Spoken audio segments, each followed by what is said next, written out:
Avui anem a veure com es resolen les equacions de segon grau incompletes.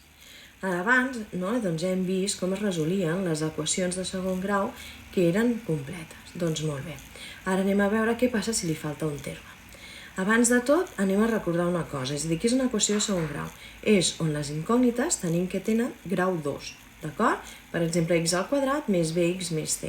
Si té els tres termes és que és completa, però pot fer que falti la c, la b o fins i tot que faltin les dues. Doncs molt bé, anem a veure cada cas com es pot resoldre. En el primer cas, doncs ara imaginem-nos que c és igual a 0, és a dir, és una equació on jo no tinc el terme independent. Mirem un exemple que poder quedarà més clar. Si jo tinc x al quadrat més 5x igual a 0. No té terme independent, oi que no? Doncs anem a treure factor comú a x. Això ja ho hem vist, a classe.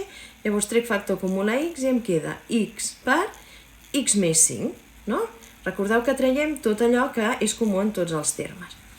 Llavors aquí ara jo tinc el producte de x per una banda i x més 5 per l'altra, i això ho tinc igualat a 0. Doncs molt bé, ara haig de resoldre com si fossin per separat. Tinc quan x més 5 igual a 0, en aquest cas una equació de primer grau, em donaria x igual a menys 5, i en l'altre doncs és directament x igual a 0. Això per què és? Perquè estem buscant un número que substituint a la x ens doni 0. I clar, com que són productes, només que un sigui 0 dels dos productes, dels dos termes, doncs ja tenim la solució de l'equació. Vinga, en aquest cas menys 5 i 0. Ara imagineu-vos que el que ens falta és la b, és a dir, la x, no? Que x elevat a 1. Doncs mirem un exemple. X al quadrat menys 16 igual a 0. Aquestes es resolen com si fossin de primer grau. És a dir, l'x al quadrat en un costat i el terme independent a l'altre. Ara, com podem saber x al quadrat? Quin número al quadrat és 16? Doncs fem l'arrel quadrada de 16. Doncs molt bé, en aquest cas és exacte, l'arrel quadrada de 16 és 4.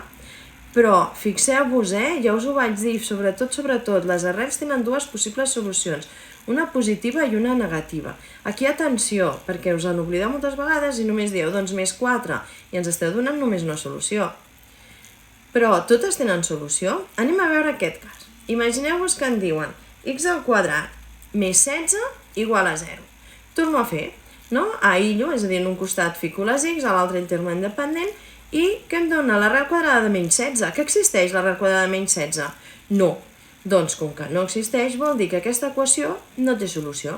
És a dir, no hi ha cap número que elevat al quadrat més 16 doni 0.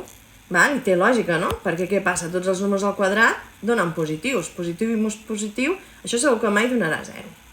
Molt bé. I ara ja anem a l'altre cas, que seria que b i c fossin 0. És a dir, només tenim el terme x al quadrat. En aquest cas són molt fàcils, Vull dir, imagineu-vos que tenim 3x al quadrat igual a 0. Què passa? Quin número poso a la x que em doni 0? Només n'hi ha un únic possible, és el 0. Si ho fem així com si féssim tota l'equació, ho veuríeu, no? 0 partit per 3 és 0 i l'arrel quadrada és 0. És a dir, en aquest cas, vigileu, sempre la solució és 0. I aquí teniu tots els diferents casos, d'acord? És a dir, tenim el cas de quan la c és 0, la b és 0 i b i c igual a 0.